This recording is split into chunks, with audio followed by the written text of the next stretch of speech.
हरे कृष्णा। भक्ति शास्त्री पाठ्यक्रम श्री उपदेशामृत। अब तक हमने उपदेशामृत के 2 श्लोकों पे चर्चा की है। पूर्व के सत्र में ऐसी कौन सी 6 वस्तुएं हैं जो भक्ति का नाश कर देती है। इन 6 वस्तुओं में से सबसे भक्ति का नाश करने वाला वस्तु है वह है जनसंग। जब कोई भक्त कर्मी व्यक्ति का संग लेता है, सिद्धि कामी, भुक्ति कामी, मायावादी, इन सबका संग लेने पर क्या होता है? भक्ति का नाश होता है। जैसे जनसंग तो मूल समस्या है ही। जनसंग से लौल्यम आता है। लौल्यम मतलब लालच। अब लौल्यम आ गया, लालच आ गया तो उससे अत्याहार पैदा होता है। लालच आएगा तो ज्यादा धन इकट्ठा करने की इच्छा होगी। अत्याहार से क्या आता है? प्रयास। अभी उस वस्तु को प्राप्त करने के लिए क्या क्या योजनाएं बनाई जाए, उसको कहते हैं प्रयास। प्रयास के बाद में आता है प्रजल्प, फिर नियमाग्रह। तो साइकिल जो चक्र है वह कहां से शुरू हो रहा है? जनसंग से। जनसंग मूल समस्या है। इसलिए वो आज का जो श्लोक है तीसरा, उसमें भी संग त्यागात, उसमें भी जनसंग का वर्णन है। रूप गोस्वामी देखिए, दूसरे श्लोक में जो भक्ति के नाश करने वाली वस्तु, उसमें भी जनसंग छोड़ना है। और आज के तीसरे श्लोक में भी संग त्यागात, ऐसे संग का त्याग करना है जो भक्ति के अनुकूल नहीं है। तो कितना महत्व दे रहे हैं रूप गोस्वामी जनसंग के ऊपर। व्यक्ति सोचता है कि मुझे मेंटेनेंस के लिए ये सब वस्तुएं चाहिए, पर मेंटेनेंस के नाम पर वो कभी कभार इंद्रिय तृप्ति करने लगता है और इस चक्र में फंस जाता है। गलत व्यक्ति का संग लेकर उसके अंदर लौल्यम पैदा होता है, लालच। लौल्यम से अत्याहार आता है, ज्यादा से ज्यादा संग्रह करना। अत्याहार से वह और प्रयास करता है कि उस वस्तु को कैसे प्राप्त किया जाए। और प्रयास के बाद में आता है प्रजल, नियमाग्रह। इस तरह से वो चक्र चलता रहता है। इसलिए जनसंग में एक उदाहरण बहुत अच्छा आता है कैकेयी और मंथरा का। कैकेयी भगवान राम से कितना प्रेम करती थी, कौशल्या से भी ज्यादा करती थी। और उसकी बुद्धि किसके द्वारा फेर दी गई? मंथरा के द्वारा। उस मंथरा ने अपना गलत संग कैकेयी को दिया और कैकेयी इससे प्रभावित हो गई। आप सभी परिचित हैं, मंथरा ने क्या कहा कैकेयी को कि 2 वर जो है यही समय है मांगने का। पहले तो कैकेयी इतनी प्रसन्न थी कि मेरे जो राम है वह उनका राज्याभिषेक हो रहा है।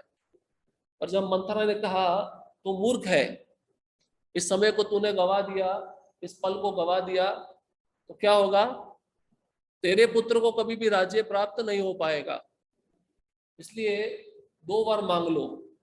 पहला वर, राम को 14 साल का वनवास, और दूसरा, मेरे पुत्र को राजा बनाना है। तो मंथरा की गलत बुद्धि का प्रभाव कैकेयी पे आ गया। इसको कहते हैं जनसंग। जब हम दूसरे की भावना को हृदय में लेकर विचार करते हैं, चिंतन करते हैं, वो जनसंग कहलाता है। और उन विचारों को उतार कर उसको उस पर अमल करते हैं, ये जनसंग कहलाता है। जनसंग ऐसा नहीं कि 2 व्यक्ति बातचीत कर रहे हैं, उसको जनसंग नहीं कहा जाता। जनसंग है सूक्ष्म शरीर के द्वारा संग लेना। सूक्ष्म शरीर में क्या क्या आता है? मन, बुद्धि, अहंकार।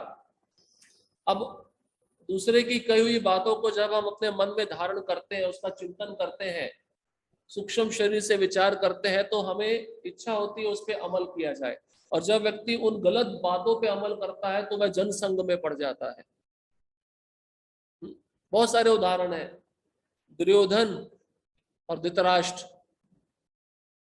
दुर्योधन तो कुबुद्धि था, पांडवों को मारकर राज्य को हथियाना चाहता था। तो धृतराष्ट्र का क्या कर्तव्य था? अगर पुत्र गलत मार्ग पे जा रहा है तो पिता का क्या कर्तव्य होता है? उसको समझाना। धृतराष्ट्र ने उसको ना समझाकर क्या किया? उसका साथ दिया, उसका संग लेने लगा ना। और कर्ण, कर्ण भी दुर्योधन का संग किया था, इसको भी जनसंग कहते हैं। भगवान कृष्ण ने कर्ण के सामने प्रस्ताव रखा था, तुम दुर्योधन का संग छोड़कर पांडवों के पक्ष में आ जाओ।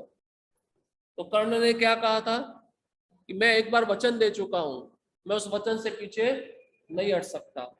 पर वचन वो आप वो वचन आपको किसका संग करा रहा है उस पर भी ध्यान देना चाहिए। उस वचन लेने से, प्रतिबद्ध होने से जब हमें गलत संग मिल रहा है तो वचन को ठुकरा देना चाहिए।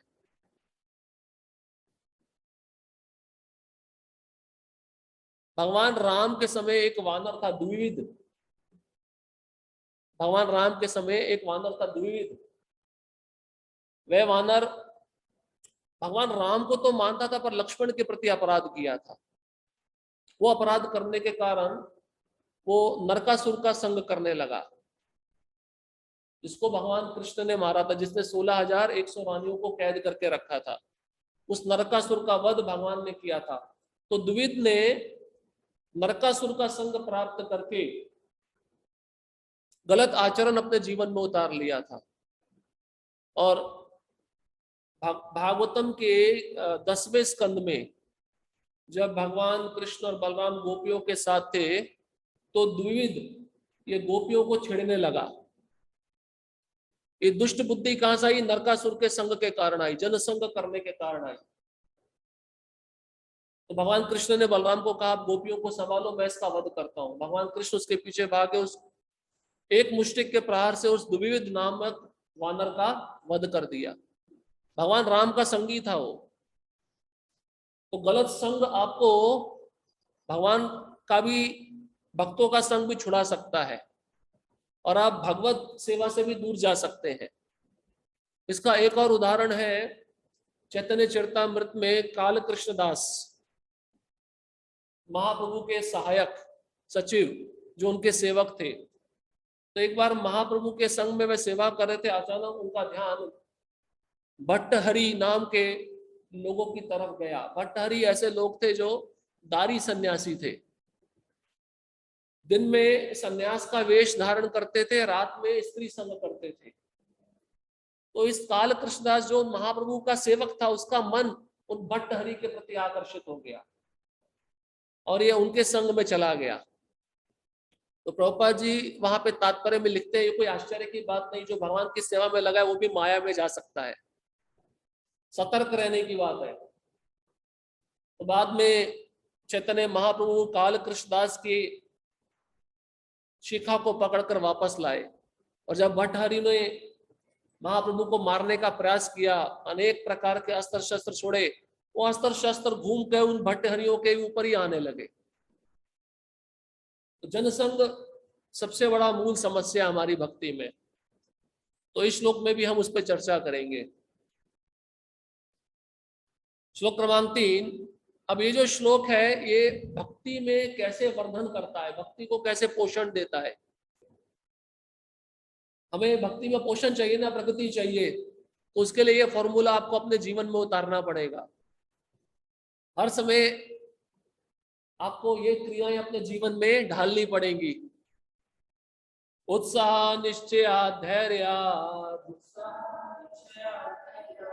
तत्तत्कर्म प्रवर्तनात् संग त्यागात् सतो वृत्ते षड्भिर्भक्तिर्प्रसिद्ध्यति। उत्साह निश्चय धैर्य तत्तत्कर्म प्रवर्तनात् संग त्यागात् सतो वृत्ते षड्भिर्भक्ति प्रसिद्ध्यति। उत्साह निश्चय धैर्य तत्तत्कर्म प्रवर्तनात् संग त्यागात् सतो वृत्ते षड्भिर्भक्तिर्प्रसिद्ध्यति। शब्दार्थ उत्साहात, उत्साह से, निश्चयात, निश्चय से, धैर्यात, धैर्य से, तत्तत् कर्म, भक्ति के अनुकूल विभिन्न कार्य, प्रवर्तनात्, संपन्न करने से, संग त्यागात, अभक्तों की संगति छोड़ने से, सतः, महान पूर्ववर्ती आचार्यों का, वृत्ते, पद चिन्हों का अनुसरण करने से, षड्भी, इन छहों से, भक्ति, भक्ति, प्रसिद्ध्यति, अग्रसर होती है, यह सफल होती है।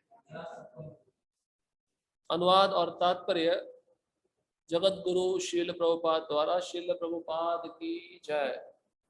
अनुवाद, शुद्ध भक्ति को संपन्न करने में 6 सिद्धांत अनुकूल होते हैं। पहला, उत्साही बने रहना। दूसरा, निश्चय के साथ प्रयास करना। तीसरा, धैर्यवान होना। चौथा, अनुष्ठानों के अनुसार कर्म करना, यथा श्रवणम कीर्तनम विष्णु स्मरणम, श्रवण कीर्तन तथा कृष्ण का स्मरण करना। पांचवा, अभक्तों की संगति छोड़ देना तथा छठवा, पूर्ववर्ती आचार्यों के चरण चिन्हों पर चलना। ये 6 सिद्धांत निस्संदेह शुद्ध भक्ति की पूर्ण सफलता के प्रति आश्वस्त करते हैं। पहला है उत्साह। उत्साह का क्या अर्थ है? उत्साह का अर्थ है भक्ति के क्रियाओं को, भक्ति के अंगों को उत्साह पूर्वक करना। जैसे सुबह मंगल आरती के लिए उठना है, हम कैसे उठते हैं? थोड़ा और समय सो जाते हैं। ये उत्साह नहीं है, ये आलस है।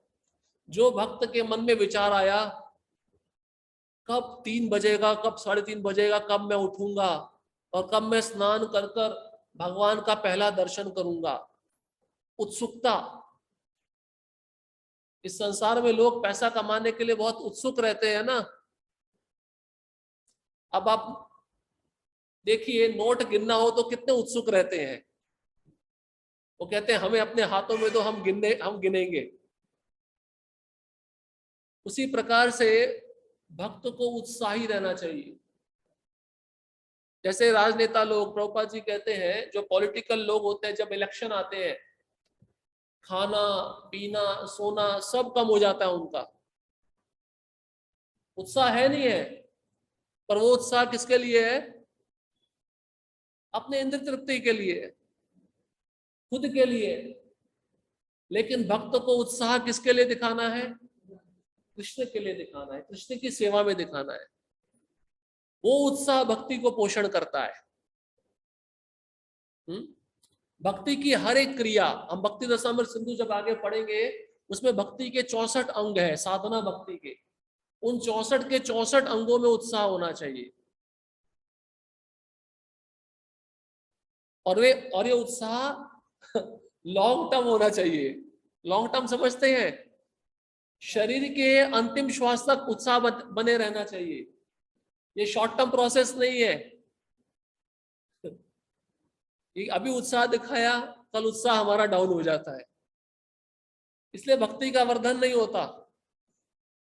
भक्ति लता बीज को पानी नहीं मिलता। इसलिए भक्त को उत्सुक रहना चाहिए। प्रसाद के मामले में हम कितने उत्सुक रहते हैं, है या नहीं है? कुछ भी प्रोग्राम होगा सबसे पहले हम मेन्यू पूछेंगे, प्रभु जी क्या क्या बना है आज बताइए। प्रसाद के संदर्भ में अच्छा है उत्साह, पर जप के संदर्भ में उत्साह होना चाहिए। सुबह उठने के समय में इस संदर्भ में उत्साह होना चाहिए। प्रभुपाद के ग्रंथों को पढ़ने में उत्साह होना चाहिए। ये उत्साह हर एक भक्ति की क्रिया में लगेगा। भगवान की सेवा करने में उत्साह होना चाहिए। अब हफ्ते में एक दिन आता है सत्संग का, कैसे पता चलेगा उत्साह है या नहीं है? वो भक्त वो रविवार के लिए प्रतीक्षा करेगा, रविवार जल्दी आए। अब और क्या अच्छा सुनने को मिलेगा। वो साधु संघ के लिए उत्साह होना चाहिए। अब एक प्रैक्टिकल उदाहरण है, ऑनलाइन पे भक्त बैठते हैं क्लास सुनने के लिए, यहाँ पे भक्त आते हैं क्लास सुनने के लिए। तो जो जल्दी आता है तो मतलब उत्साही है। उत्साह भी 3 प्रकार का होता है, सत्वगुण उत्साह, रजोगुण उत्साह, तमोगुण उत्साह। सत्वगुण उत्साह जो भक्त पहले आके बैठ जाएगा या पहले ऑनलाइन पे आके बैठ जाएगा। रजोगुणी उत्साह होता है जो शुरू हो चुका है, क्लास आ रहा है, भागम भागी चल रही है। और तमोगुण है जो 15-20 मिनट बीत गया क्लास का, आधा घंटा बीत गया, आराम से आ रहा है। उत्साह है पर तमोगुणी स्तर पे है। लेकिन उत्साह तो कृष्ण की सेवा में ऐसा होना चाहिए कि इन 3 गुणों से परे हो। इसलिए हर एक क्रिया में उत्साह की आवश्यकता है। हम भक्ति में जब निरुत्साहित हो जाते हैं तो श्रवण करना चाहिए, श्रवण से उत्साह आता है। उदाहरण के रूप में एक बॉक्सिंग रिंग है, 2 खिलाड़ी हैं आपस में बॉक्सिंग कर रहे हैं। तो एक खिलाड़ी दूसरे खिलाड़ी को बहुत मुक्के मारता है, बहुत बॉक्सिंग मारता है, मार मार के उसका सुझा देता है मुंह। जब ब्रेक होता है, ब्रेक के समय जो खिलाड़ी बेचारा अब पूरा उसके अंदर जान नहीं है, तो उसका जो रेफरी होता है, उसका जो कोच होता है, उसको याद दिलाता है, ट्रेनिंग के समय तुमने क्या सीखा था, याद करो। और ये उत्साह देता है कि तुम कर सकते हो, है या नहीं है?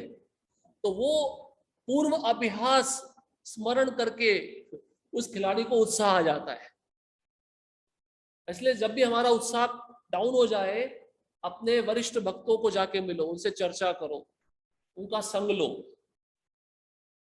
और जो वो बताएंगे उसका उस पर अमल करो। ये महत्वपूर्ण है। हम सुन तो लेते हैं पर अमल नहीं करते, उसी कारण से हमारा उत्साह वही का वही रहता है।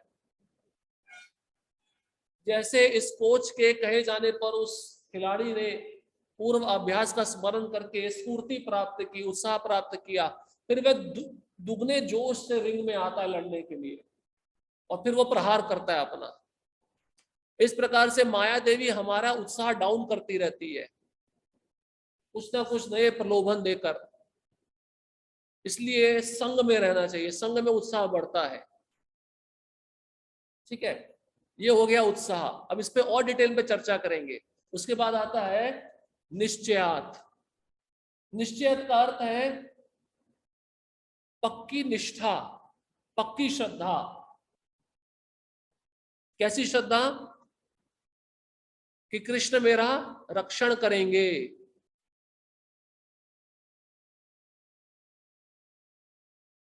अवश्य रक्षिवे कृष्ण।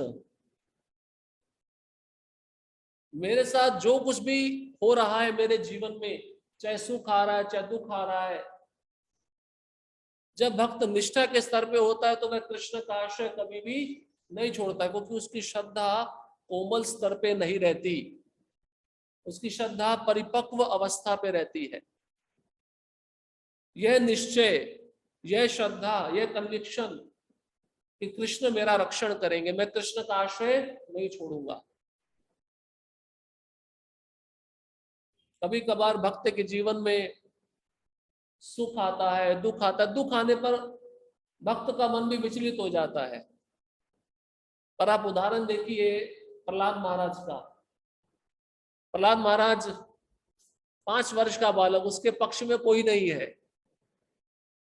और दैत्यराज हिरण्यकशिपु जिससे देवता डरते हैं, जिसने पूरे ब्रह्मांड को अपने नियंत्रण में किया हुआ था, पर उसके प्रयास से, हिरण्यकशिपु के प्रयास से, जो वह प्रहलाद को मारना चाहता था, इससे प्रहलाद महाराज का निश्चय कम हुआ क्या? नहीं हुआ। प्रहलाद महाराज जैसा निश्चय होना चाहिए। प्रभुपाद जी कहते हैं ध्रुव महाराज जैसा निश्चय होना चाहिए। ध्रुव महाराज ने नारद मुनि को क्या कहा था? अगर आप मेरे को भगवान की प्राप्ति करा सकते हो तो आप मेरे को उपदेश दो, नहीं तो मेरे आप रास्ते से हट जाओ।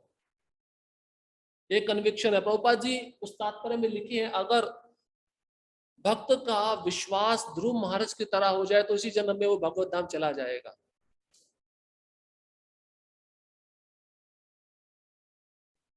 कैसा निश्चय था ध्रुव महाराज का?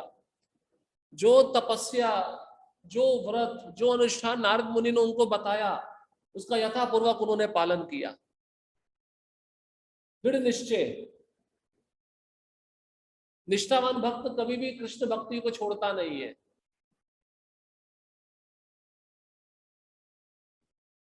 पांडव इसका दूसरा उदाहरण है। पांडवों ने कभी भी कृष्ण का आश्रय नहीं छोड़ा।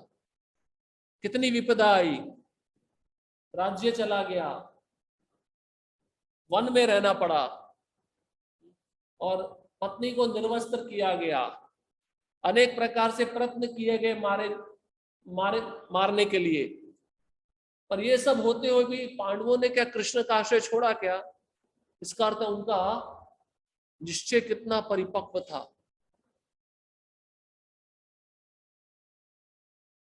प्रभुपाद जी का निश्चय देख लो। प्रभुपाद जी को 2 बार हार्ट अटैक आया, 70 साल की आयु। क्या प्रभुपाद जी उससे डगमगा गए?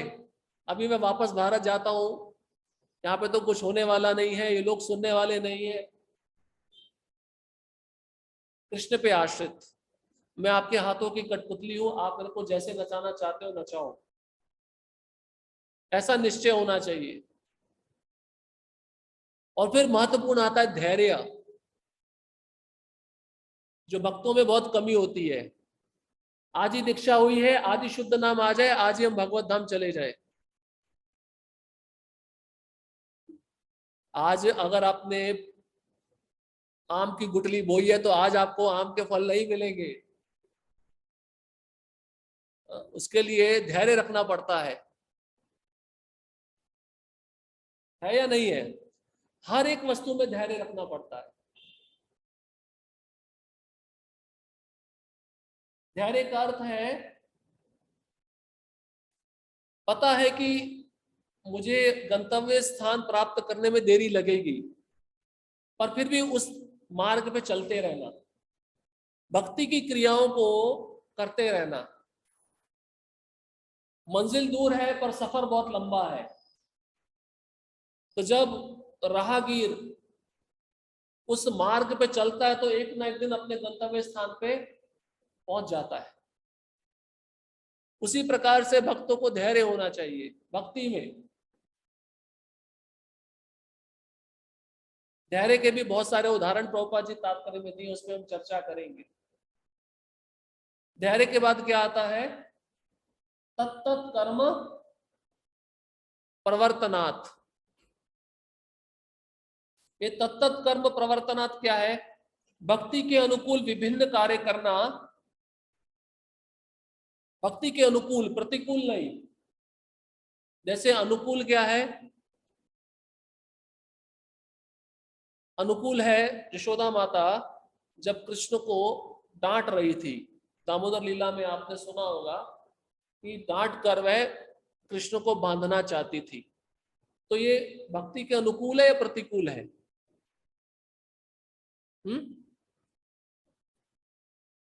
नहीं नहीं, तत्त कर्म प्रवर्तनात् पे चर्चा हो रही है ना। भक्ति के अनुकूल कार्य करना। भक्त ऐसा कब करता है? जब उसका कृष्ण के प्रति प्रेम होता है ना, तभी तो अनुकूल कार्य करेगा। अब प्रतिकूल का एक उदाहरण है चाणूर और मुष्टिक। जब मल्ल युद्ध हुआ तो वह भगवान पे अपने मुक्कों की वर्षा कर रहे थे, तो ये भक्ति के प्रतिकूल है। यशोदा माता भी कृष्ण को मारना चाहती है, पर उसका प्रेम है। पर चाणूर मुष्टिक का प्रेम नहीं है भगवान के प्रति, वो कंस के आदेश पे कृष्ण को मारना चाहते हैं। तो प्रतिकूल भक्ति कभी भी हमें प्रोत्साहन नहीं देगी, हमारी भक्ति को नष्ट कर देगी। जैसे कंस कृष्ण का चिंतन अनुकूल भाव से करता था या प्रतिकूल भाव से करता था? प्रतिकूल भाव से करता था। और गोपियां हैं, भगवान के सखा है, वे अनुकूल भाव से करते थे। क्यों? क्योंकि उनके प्रति अंदर प्रेम था कृष्ण के प्रति। तो ऐसे कार्य जो भक्ति के अनुकूल हो उसको कहते हैं तत्त कर्म प्रवर्तनात्। फिर इसके पश्चात आता है संग त्यागात। संग त्यागात, अभक्तों की संगति त्याग देना, वही आ गया जनसंग। जनसंग का अर्थ आचार्यगण ये भी कहते हैं जो जननांग के प्रति आकृष्ट रहते हैं। जननांग मतलब पहले श्लोक में हमने पढ़ा जनेन्द्रियां उपस्थ, जो उसके प्रति आकृष्ट रहते हैं, ऐसे लोगों का संग त्याग देना। अरूप गोस्वामी इस श्लोक में भी उसी शब्द को दोहरा रहे हैं, संग त्यागात। संग त्यागात मतलब अभक्तों की संगति त्याग देना। और फिर कहते सतो वृत्ते, अंतिम छठवा क्या? सतो वृत्ते। सतो वृत्ते मतलब पूर्ववर्ती आचार्यों के पद चिन्हों का अनुसरण करना। मतलब पूर्ववर्ती आचार्यों ने जो भक्ति का मार्ग दिखाया उस पर चलना। एक होता है अनुसरण, एक होता है अनुकरण। अनुसरण मतलब बताए हुए मार्ग पे चलना, और अनुकरण मतलब आचार्यों की नकल करना। तो आचार्यों की नकल हम कर सकते हैं, इसलिए अनुसरण शब्द का प्रयोग हुआ है। जैसे प्रभुपाद जी ने हमको मंगलारती से लेकर प्रसाद तक का एक प्रोग्राम दिया है, इसको कहते हैं सतो वृत्ते। सुबह जल्दी उठना है, भक्तों के संग में आकर नहा धोकर मंगल आरती में आना है, उसके पश्चात एक साथ कीर्तन में भाग लेना है, फिर नरसिंह आरती में भाग लेना है, फिर तुलसी महारानी की आरती में भाग लेना है। ये इसको कहते हैं सतो वृत्ते। पूर्ववर्ती आचार्यों के बताए हुए मार्ग का अनुसरण करना, उस पे चलना। ये 6 विधियां भक्ति की वृद्धि करने वाली है।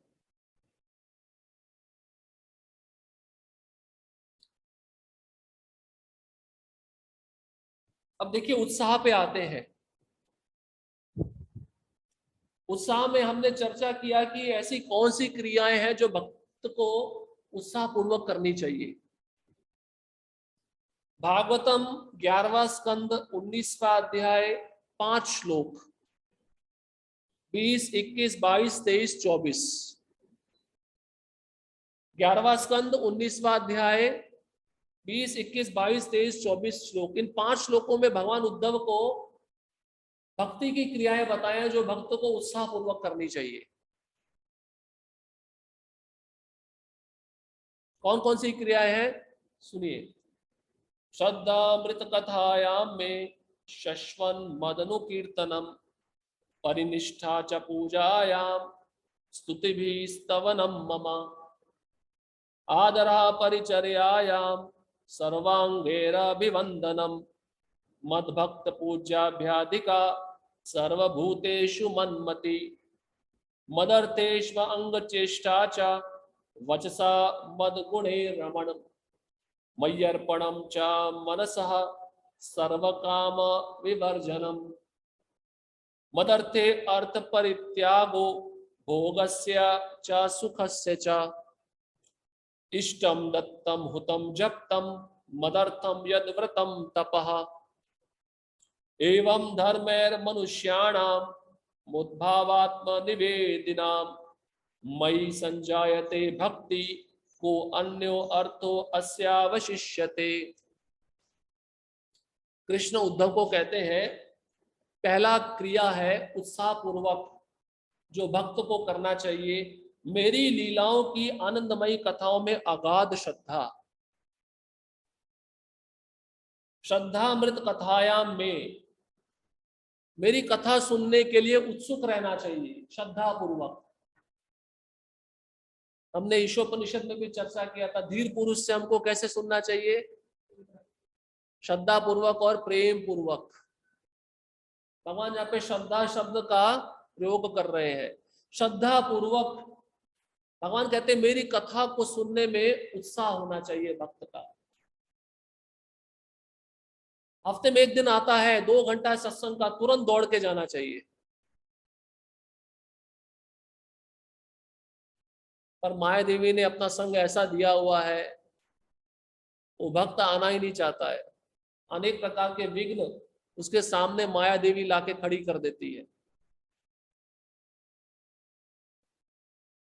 अन्य जगहों पे आपको सब भीड़ मिलेगा, सब उत्साह मिलेगा, शॉपिंग में मिलेगा, सिनेमा थिएटर में मिलेगा, सब जगह मिलेगा। पर एक मंदिर है जहां पे आपको भीड़ नहीं मिलेगी। कथा भी सोते समय नहीं सुननी चाहिए। सोते हुए कोई सुन रहा है मतलब श्रद्धा नहीं है, उत्साह उसका खत्म हो चुका है। दूसरा क्रिया भगवान कहते हैं उत्साह पूर्वक जो भक्त को करना चाहिए, शश्वन मदनु कीर्तनम, मेरी महिमा का निरंतर कीर्तन, मेरे नाम का सदैव उच्चारण करते रहना चाहिए। ये सब उत्साह में आता है। अब कीर्तन भी करना है, दिखावे के लिए नहीं होना चाहिए, भगवान को संतुष्ट करने के लिए होना चाहिए। अब दिखावे के लिए हो रहा है तो अपनी इंद्रियों को संतुष्ट कर रहा है वह भक्त। इसलिए सही कीर्तन क्या है, भगवान के लिए गाना। उसको ये नहीं देखना चाहिए कि बहुत सारा हॉल भरा हुआ है इसलिए मैं कीर्तन करूंगा, अन्यथा मैं नहीं गाऊंगा। फिर कृष्ण कहते हैं परिनिष्ठया च पूजायाम, मेरी नियमित पूजा में गहन आसक्ति, उस भक्त को मेरी रोज पूजा अर्चना करनी चाहिए, आलस नहीं करना चाहिए। क्योंकि पूजा का एक विधि विधान होता है, समय पे करना, समय पे भोग लगाना, समय पे आरती करना। भक्त को ऐसा नहीं सोचना चाहिए चलो मैंने इतना समय कर दिया है आज थोड़ा छुट्टी ले लेता हूं। भगवान कहते हैं मेरी पूजा के प्रति उसकी आसक्ति होनी चाहिए। फिर कहते हैं सुंदर स्तुतियों से मेरी प्रशंसा करना, स्तुति भी स्तवनम ममा, जैसे प्रहलाद महाराज, ध्रुव महाराज स्तुति किए हैं। अब वैसी स्तुति तो हम नहीं कर सकते हैं, पर उन स्तुतियों को याद करके भगवान के सामने गाना चाहिए। जैसे हम गाते हैं ना कार्तिक मास में दामोदर अष्टकम, ये भगवान को प्रिय लगने वाली स्तुतियां हैं। ये सब क्रियाएं उत्साह पूर्वक करनी चाहिए। उसके पश्चात आदरः परिचर्यायाम, मेरी भक्ति का समादर कैसे, साष्टांग नमस्कार मुझे रोज करना चाहिए, पूरा प्रणाम करना चाहिए। यहाँ पे साष्टांग आ रहा है, माताओं को पंचांग, पुरुषों को साष्टांग। अब कभी कभार पुरुष देखा जाता है पंचांग प्रणाम करते हैं, नहीं, पूरा प्रणाम करना चाहिए, पूरा लेट जाना चाहिए।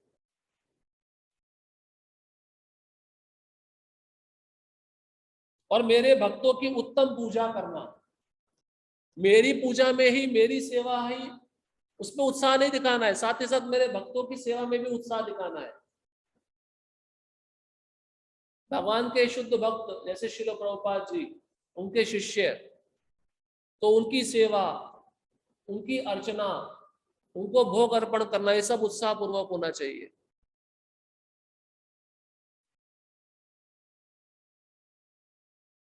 सर्वांगैर भी वंदनम, इसको कहते हैं सारे जीवों में मेरी चेतना का ज्ञान। परमात्मा रूप में भगवान सबके अंदर विराजमान है ना, तो सबको प्रणाम करना, सबको आदर देना। भगवान उद्धव जी को बोले गधे को भी प्रणाम करना चाहिए। अब हम ये करने लगेंगे तो बाहर के लोग हमको समझेंगे पागल है। भगवान उद्धव को बोले हैं 11वें स्कंद में, तुम्हें अगर तृणादपि बनना है तो गधे को भी प्रणाम करना चाहिए, कुत्ते को भी प्रणाम करना चाहिए। क्यों? क्योंकि मैं उसमें रहता हूं, उसमें मेरा वास है।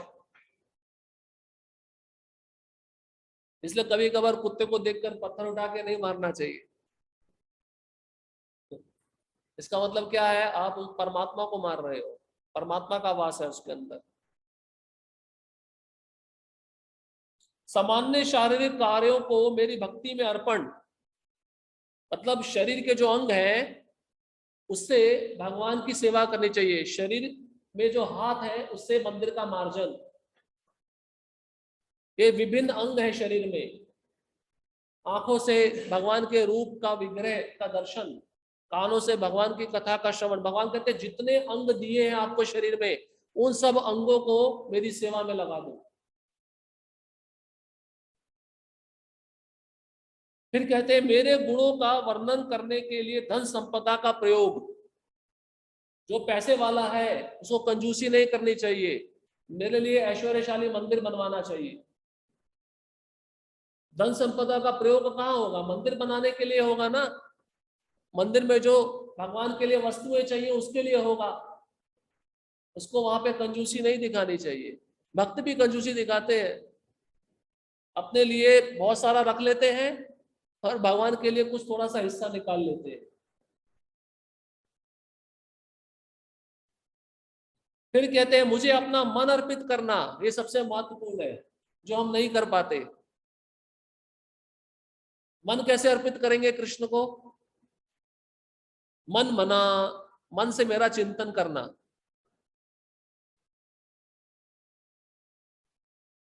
उत्साह पूर्वक करना ये सब क्रियाएं। उसके पश्चात समस्त भौतिक इच्छाओं का बहिष्कार। जितनी भी भौतिक इच्छा आपके मन में है उसको छोड़ देना है, उसका परित्याग कर देना है। अब भौतिक इच्छा का परित्याग कर दिया तो उसकी जगह आध्यात्मिक इच्छा को हृदय में प्रवेश कराना चाहिए। इसके पश्चात मेरी भक्ति के लिए संपत्ति का परित्याग। अगर आप धन से बहुत आसक्त हो तो छोड़ दो, या तो उसको मेरी सेवा में लगा दो या छोड़ दो। और प्रहलाद महाराज क्या कहते हैं? धन मद से भी मीठा है। मद से मीठा नहीं है, अभी प्राणों से भी प्यारा है। व्यक्ति संपत्ति के लिए दूसरे का खून भी कर देता है, हत्या कर देता है। भौतिक इंद्र तृप्ति तथा सुख का परित्याग। जितनी भी भौतिक इंद्र तृप्ति हो रही है इंद्रियों के द्वारा, उसका त्याग करना होगा। और सुख का भी परित्याग करना होगा, मतलब अपने शरीर को पूरा मेरी सेवा में लगाकर श्रम करना होगा, मेहनत करनी होगी। ये सब उत्साह पूर्वक करना है। अभी हम मंदिर में ही 2 घंटा बहुत मुश्किल से बिता पाते हैं, इतना सब लिस्ट कैसे पालन करेंगे? और मुझे पाने के उद्देश्य से दान, दान भी देना है तो मुझे प्राप्ति के लिए, कि मैं उस दान से प्राप्त हो जाऊं। तो ऐसा दान 3 गुणों से परे होता है। और कहाँ दिया जाता है, किस समय पे दिया जाता है, किसको दिया जाता है, ये सब भगवत गीता में वर्णन है। दान भी देना है तो मुझे प्राप्ति करने के उद्देश्य से देना चाहिए। यज्ञ भी करना है तो मुझे प्राप्त करने के उद्देश्य से करना चाहिए। तो अभी श्रेष्ठ यज्ञ कौन सा है कलयुग में? संकीर्तन यज्ञ। हरे कृष्णा कृष्णा कृष्णा हरे हरे, हरे राम राम राम हरे। कीर्तन करना तो मेरे नाम का कीर्तन करना है। और व्रत, व्रत रखना है तो कौन सा व्रत रखना है? एकादशी, अभी निर्जला एकादशी आ रही है। निर्जला भी उत्साह पूर्वक रखना चाहिए। जैसे जैसे दिन बढ़ता है हमारा उत्साह निर्जला के दिन खत्म होता जाता है। या जन्माष्टमी है, रामनवमी है, इस दिन उत्साह पूर्वक भगवान की प्रसन्नता के लिए व्रत रखना चाहिए। और तपस्या, भगवान की प्रसन्नता के लिए तपस्या करनी चाहिए उत्साह पूर्वक। जैसे बताया सुबह जल्दी उठना, ये तपस्या है, और उत्साह पूर्वक जल्दी उठ जाना चाहिए। शारीरिक तपस्या है, गिरिराज जी की परिक्रमा करना है, पैदल करना चाहिए पूरा। ऐसा नहीं कि ऑटो में बैठ गए और पूरा परिक्रमा कर रहे हैं, वो उत्साह पूर्वक नहीं कहलाया जाएगा। भगवान कहते हैं ये वास्तविक धार्मिक सिद्धांत है जिनसे मेरे शरणागत हुए लोग स्वतः मेरे प्रति मेरा प्रेम उत्पन्न कर लेते हैं। तो फिर मेरे भक्त के लिए कौन सा अन्य उद्देश्य या लक्ष्य शेष रह जाता है? ये सब भक्ति की क्रियाएं उत्साह पूर्वक होनी चाहिए, और उत्साह निरंतर बने रहना चाहिए।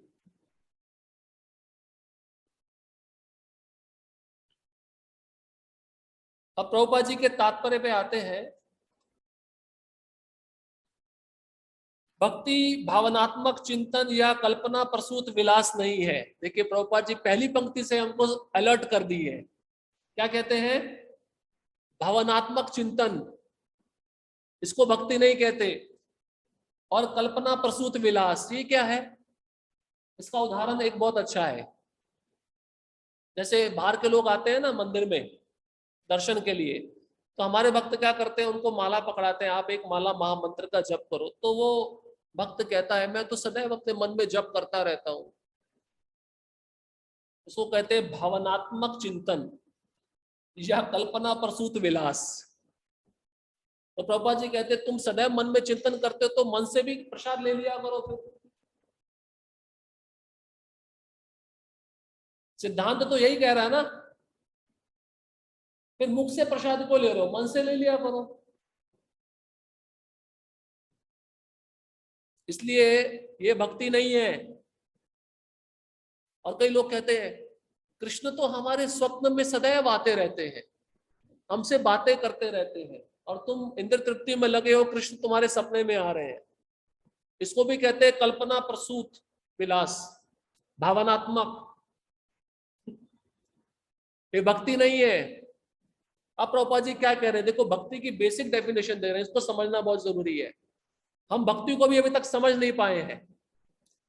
इसकी विषय वस्तु व्यवहारिक सक्रियता है। इसका क्या मतलब है? प्रभुपाद जी बोले एक जगह पे बैठ के ध्यान लगाना या मन में चिंतन करना, इसको भक्ति नहीं कहते। भक्ति उसको कहते हैं पूरा शरीर सेवा में लगे।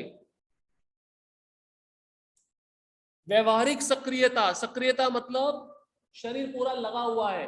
जैसे अम्बरीश महाराज ने लगाया पूरा, हाथों से मंदिर को साफ करते थे, पांव को मंदिर तक ले जाने में मदद करते थे, आंखों से कृष्ण के रूप का दर्शन करते थे, कान से कथा का श्रवण करते थे, नासिका से भगवान के चरणों में अर्पण किया गया पुष्प या तुलसी को सुगंध ग्रहण करते थे। ये सारी क्रियाएं प्रैक्टिकल।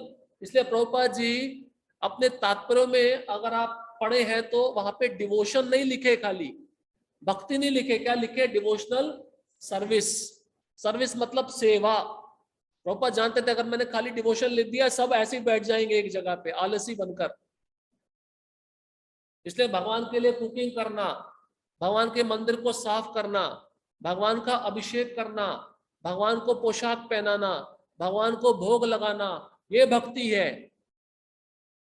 इसलिए हमारे मंदिरों में 7 बार भोग लगाया जाता है। बाहर के लोग सुनते 7 बार। जगन्नाथपुरी में तो जगन्नाथ जी 56 भोग 8 बार खाते हैं दिन में। महाराज प्रताप रुद्र जगन्नाथ जी के सामने झाड़ू लगाए, ये है भक्ति। व्यवहारिक सक्रियता, प्रभुपाद जी स्पष्ट कह रहे हैं। अपने रूम में बैठकर 64 माला करना 100, ये भक्ति नहीं है। और वो भक्ति किस इंटेंशन से की जा रही है ये भी महत्वपूर्ण है। कृष्ण को प्रसन्न करने के लिए की जानी चाहिए। हम भूल जाते हैं कभी कभार भक्ति हम अपनी इंद्रियों को संतुष्ट करने के लिए करते हैं। पता है कैसे? राजभोग में अच्छा अच्छा प्रसाद है, उसमें से कौन सा मेरे लायक है उसको निकाल लेने का। और कभी कभार भक्त भोग लगने से पहले ही अपने मन में चिंतन कर लेते हैं, ये मैं खा लूंगा। इसका मजा आता है। भगवान, अगर आपने ही मन से ग्रहण कर लिया तो भगवान क्या खाएंगे फिर? ये तो भक्ति नहीं हो गया, भोग हो गया पूरा। इसलिए प्रभुपाद जी बोले डिवोशनल सर्विस, व्यवहारिक सक्रियता, अपने शरीर को भगवान की सेवा में पूरा झोंक दो। माधवेंद्र पुरी क्या किए थे? इतने श्रेष्ठ भक्त थे, चंदन कंधे पे लाद के लाए थे। किसके लिए? गोपाल जी के लिए, गोपीनाथ जी के लिए। गदाधर पंडित जब बूढ़े हो गए, उनका शरीर इतना झुक गया था, भगवान को माला भी नहीं पहना पाते थे, भगवान बैठ गए उनके लिए। ये होती है भक्ति। छोटा गोपीनाथ एकमात्र विग्रह पूरे पृथ्वी पे कृष्ण का जो बैठा हुआ है केवल, उसी में चैतन्य महाप्रभु प्रवेश कर गए। इसको कहते हैं भक्ति। सारे अंगों को, सारी इंद्रियों को कृष्ण की सेवा में लगा देना। श्रील रूप गोस्वामी ने भक्ति रसामृत सिंधु में भक्ति की परिभाषा निम्नवत दी है: अन्याभिलाषिता शून्यम ज्ञान कर्मादिनावृतम आनुकूल्येन कृष्णानुशीलनम भक्तिरुत्तमा। बहुत ही महत्वपूर्ण श्लोक है। उत्तमा भक्ति या परमेश्वर के प्रति अनन्य भक्ति इस तरह की जाने वाली भक्ति है जो भगवान के अनुकूल है। इस भक्ति को किसी भी बाह्य मंतव्य से मुक्त होना चाहिए और सकाम कर्म, निर्विशेष ज्ञान तथा अन्य समस्त स्वार्थमयी इच्छाओं से रहित होना चाहिए। अब इस श्लोक को समझने का प्रयास करते हैं।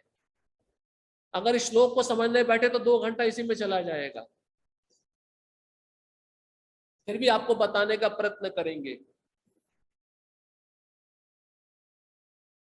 देखिए, इस श्लोक में आया है अन्या अभिलाषिता शून्यम। तो इस भक्ति के 2 लक्षण है, एक स्वरूप लक्षण, एक तटस्थ लक्षण। स्वरूप लक्षण क्या है? अनुकूलेन कृष्णा अनुशीलनम। जो दूसरी पंक्ति में शब्द आया है अनुकूलेन कृष्णानुशीलनम, कृष्ण के अनुकूल भक्ति होनी चाहिए, इसको स्वरूप लक्षण कहते हैं। और तटस्थ लक्षण क्या है? अन्याभिलाषिता शून्यम ज्ञान कर्मादि अनावृतम। जो पहले का पंक्ति है वो पूरा तटस्थ लक्षण है। अब ये स्वरूप लक्षण और तटस्थ लक्षण क्या होते हैं? अनुकूलन का अर्थ क्या है? अनुकूलन का अर्थ है कृष्ण को आनंद देने वाली, मतलब कृष्ण को जो अच्छा लगता है वो आपको अर्पित करना है। भोग में, पुष्प में, ये सब आपको पता होना चाहिए। इसको कहते हैं अनुकूल भक्ति। और दूसरा अनुकूल का अर्थ क्या है? कृष्ण को प्रसन्न करने की भावना से करना। एक होता है कृष्ण को प्रसन्न करना, एक होता है कृष्ण को प्रसन्न करने की भावना से करना। मतलब स्वयं की भी भावना होनी चाहिए कृष्ण को प्रसन्न करने के लिए, तभी वो भक्ति अनुकूल मानी जाएगी।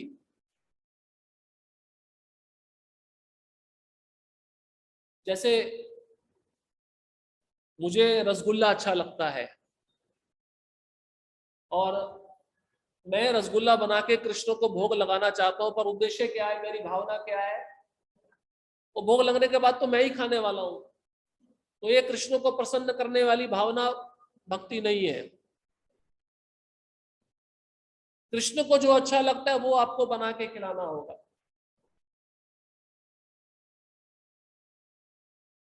और बनाने का प्रोसेस होता है, जैसे इंटेंशन कृष्ण को प्रसन्न करने की होनी चाहिए। तो पहले भी बताया, कृष्ण की कथा सुनते सुनते बनाना, अपने मुख पे कपड़ा बांधना। आपने देखा जगन्नाथपुरी में जो भोग लेके जाते हैं केवल उनकी आंखें दिखती है और कुछ नहीं दिखता, पूरा उनका चेहरा कपड़े से ढका होता है, तो पसीने का बूंद भी उसमें नहीं गिरना चाहिए।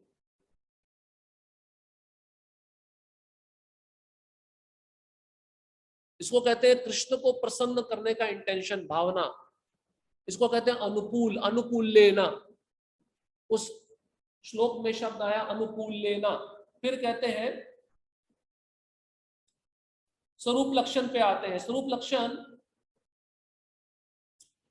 कृष्ण और उनके जो विस्तारित रूप है या उनके शुद्ध भक्त है, उनकी आराधना करना, उनकी सेवा करना, इसको कहते हैं स्वरूप लक्षण। तटस्थ लक्षण हो गया भगवान को प्रसन्न करना और अपने मन में ऐसी भावना रखना जिससे भगवान प्रसन्न हो, ये हो गया स्वरूप लक्षण। और तटस्थ लक्षण है कि भगवान और उनके विस्तारित रूप जैसे राम, वामन, नरसिंह, इनकी भी आराधना करना और उनके भगवान के साथ साथ उनके शुद्ध भक्तों की भी सेवा आराधना करना, ये होता है तटस्थ लक्षण।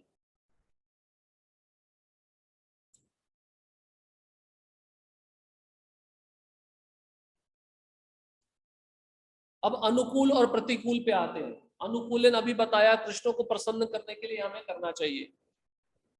तो यशोदा माता कृष्ण को बांध रही थी, तो इससे कृष्ण प्रसन्न हो रहे थे या नाराज हो रहे थे? हाँ, प्रसन्न हो रहे थे, क्योंकि भगवान चाहते हैं कि मेरा शुद्ध भक्त मुझे बांधे। इसको कहते हैं अनुकूल, अनुकूल लेना। और चाणूर, मुष्टिक, ये दोनों प्रहार कर रहे थे भगवान से। इनकी भक्ति कैसी थी? प्रतिकूल, विपरीत, क्योंकि भगवान को मारना चाहते थे।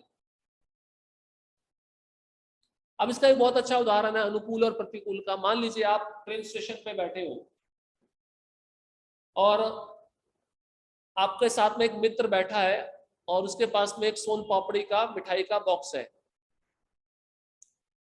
अचानक से ट्रेन आती है और आप स्टेशन पे नहीं पहुंच पाए हो, आपकी ट्रेन अलग है और उसकी ट्रेन अलग है, और वो अपना सोन पापड़ी का डिब्बा उस स्थान पे भूल जाता है और ट्रेन में चढ़ जाता है। ट्रेन जब चल पड़ती है, दूसरे स्टेशन पे पहुंचती है, उसको याद आता है मैं एक चीज तो स्टेशन पे भूल गया। तो वह उस मित्र को फोन करता है। फोन करने पे कहता है कि उस स्टेशन पे अमुक अमुक जगह पे वो मिठाई का डिब्बा पड़ा है, तो आप क्या करो, इसको, ये मैं अपने लिए लाया था, अभी मैं तो ले नहीं पा रहा हूं, मैं बहुत दुखी हूं, इसलिए अभी आप ले लो। ये अनुकूल है, प्रतिकूल है? प्रतिकूल है।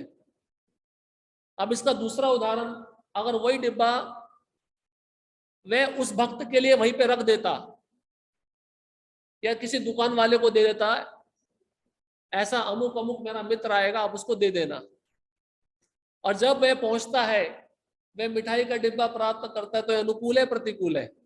ये अनुकूल है।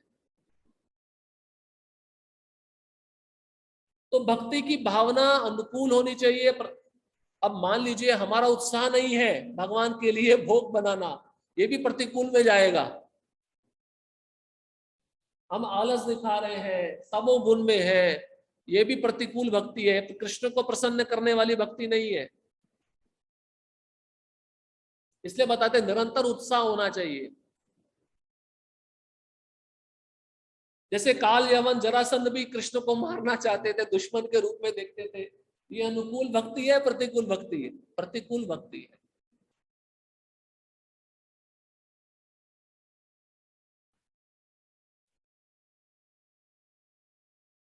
इंद्र ब्रजवासियों को मारना चाहता था, अनुकूल या प्रतिकूल? प्रतिकूल, क्योंकि उसको अपनी पूजा करवानी थी। फिर कृष्णा अनुशीलनम, अनुशीलनम का अर्थ क्या है? अनु का अर्थ है फॉलो करना, पीछे पीछे चलना। अनु का एक अर्थ होता है निरंतर चलते रहना। तो भक्ति कैसी क्रिया है? 24x7 की क्रिया है। इसलिए भगवान गीता में क्या बोले? सततम कीर्तयन्तो माम। सततम मतलब 24x7, 24 × 7। आप सो रहे हो तब भी आपको कृष्ण का चिंतन होना चाहिए, वो है भक्ति। जब आप सो जाओगे, कृष्ण का चिंतन कैसे होगा? जब आप दिन भर सेवा करते करते कृष्ण का चिंतन किए हो। इसलिए कृष्ण की सेवा में थोड़ा पसीना बहाना चाहिए। अनु मतलब फॉलो करना, और अनु का अर्थ होता है कॉन्स्टेंटली, मतलब डेली। जैसे प्रभुपाद जी बोले नित्यम भागवत सेवया, रोज भागवतम पढ़ना है, श्रवण करना है, रोज भगवत गीता पढ़ना है, श्रवण है, इसको भी अनु बोलते हैं। अनु मतलब रोज करना। फिर शीलनम क्या है? शीलनम शीलनम शीलनम मतलब व्यवहार। कृष्णा अनुशीलनम, शीलनम मतलब व्यवहार। हमारा व्यवहार भक्ति में कृष्ण के अनुकूल होना चाहिए। जैसे एक उदाहरण है, जो बैठने का आसन होता है जिसपे हम प्रसाद लेते हैं, गायत्री करते हैं, उसको हम कभी कभार पैर से घसीटते हैं, ये शीलनम नहीं है। उसको एक प्रॉपर रिस्पेक्ट देनी चाहिए, हाथ से आदर पूर्वक उठाकर, क्योंकि वो भगवान की संपत्ति है ना, भगवान का सामग्री है, वो भगवान की सेवा में इस्तेमाल हो रहा है, इसलिए उसको आदर पूर्वक उठाकर जिस स्थान पर रखना उस स्थान पर रखना चाहिए। इसको कहते हैं शीलनम। शीलनम मतलब व्यवहार, आपका बिहेवियर भगवान के वस्तु के प्रति कैसा है। देखिए, समझ रहे हैं इस भक्ति के परिभाषा को समझ रहे हैं। अब सीजनल भक्ति भी होती है। सीजनल भक्ति समझते हो? जन्माष्टमी का दिन है तो जन्माष्टमी कृष्ण के मंदिर में आ जाएंगे, नवरात्रे हैं तो दुर्गा के मंदिर में चले जाएंगे, गणपति का उत्सव है तो गणपति के मंदिर में चले जाएंगे। ये भक्ति नहीं है, वो सीजनल भक्ति से बचना चाहिए। एक्सक्लूसिव, केवल कृष्ण को शरणागत, जैसे गोपियां थी।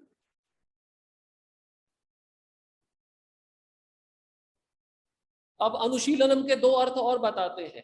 कृष्ण अनुशीलनम, अनुशीलनम का पहला अर्थ है पूर्ववर्ती आचार्यों के द्वारा भक्ति के मार्ग पर चलना।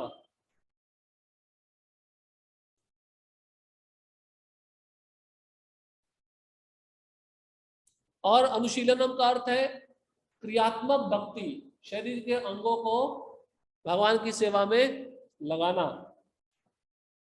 क्योंकि बिना शरीर की क्रियाओं के चेतना हमको मदद नहीं करेगी। हम सोचे कि हम एक जगह बैठकर खाली जप करते रहेंगे, शरीर को सेवा में नहीं लगाएंगे, इससे चेतना शुद्ध होने वाली नहीं है। इसलिए प्रभुपाद जी ने सुबह से लेकर रात तक विभिन्न प्रकार की सेवाएं दी हैं। इसलिए कहते हैं, आगे शब्द आएगा देखिए,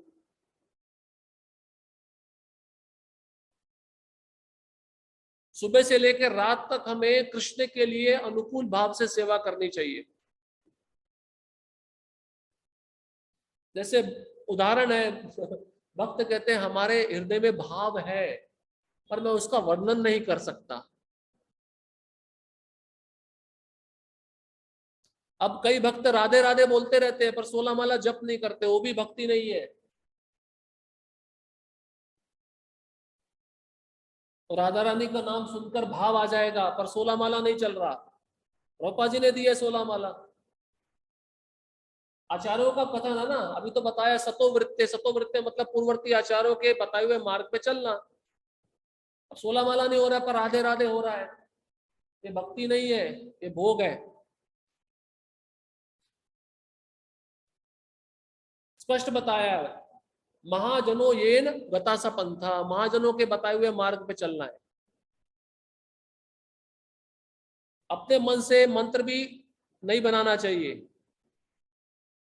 अब कई तीर्थ स्थलों पे आप जाते हो, बहुत सारे भक्त अपने मन से कुछ मंत्रों का निर्माण कर लेते हैं। भज निताय गौर राधे श्याम, हरे कृष्णा हरे राम, सुना आपने? ये भक्ति नहीं है, क्योंकि इस मंत्र का शास्त्र में कहीं उल्लेख ही नहीं है।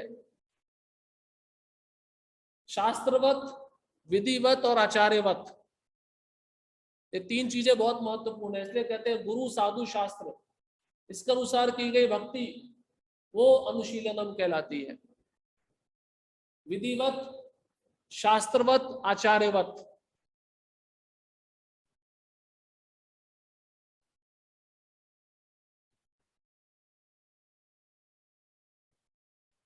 इसलिए प्रभुपाद जी कहते हैं खाली बोलो मत, सेवा करो।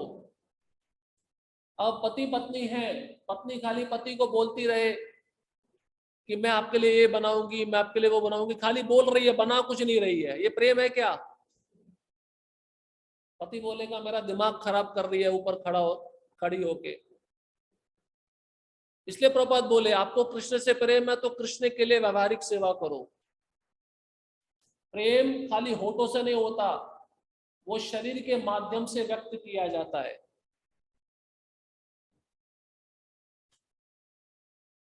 इसलिए ये सेवाएं बहुत जरूरी हैं हमारी चेतना को उन्नत बनाने के लिए।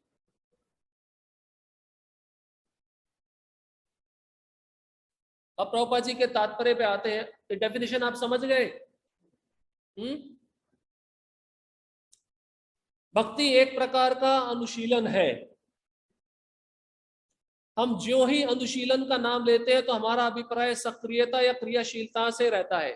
प्रभुपाद जी बारंबार उस शब्द को दोहरा रहे हैं कि योगी की तरह एक जगह बैठ के ध्यान मत करो, भगवान के सेवा के लिए शरीर हिलाओ, क्रियाशीलता होनी चाहिए। अनुशीलन, अनुशीलन मतलब प्रैक्टिस।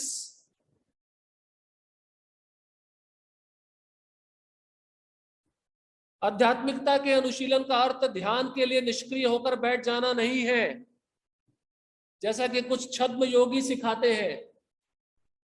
अब एक जगह बैठ गए, आंख बंद कर ली तो क्या होगा?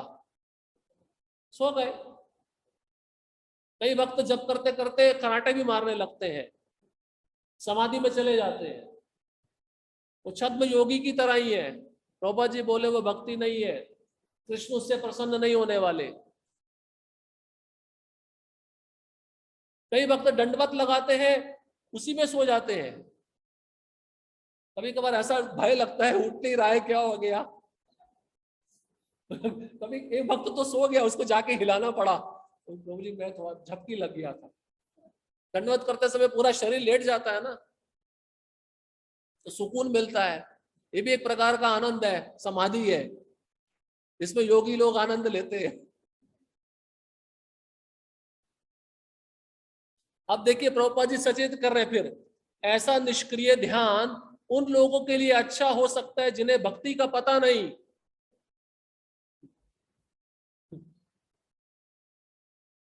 इसलिए कभी कभी इसकी संस्कृति व्यवधानात्मक भौतिकतावादी कार्यकलापों को रोकने के लिए की जाती है।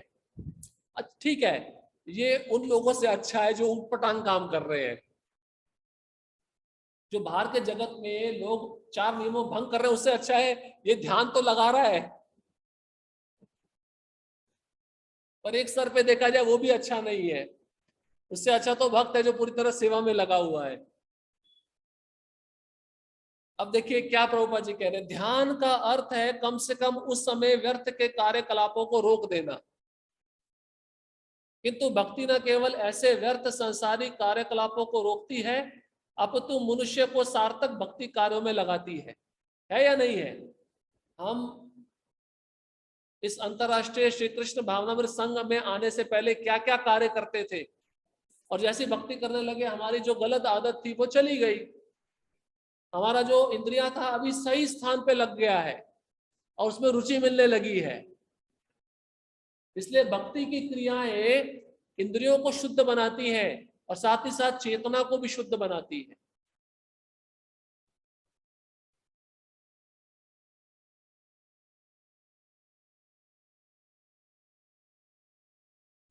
जैसे उदाहरण के रूप में देखिए, भौतिक संसार में भी हम देखते हैं बच्चे, माँ को बच्चे से प्रेम होता नहीं होता है?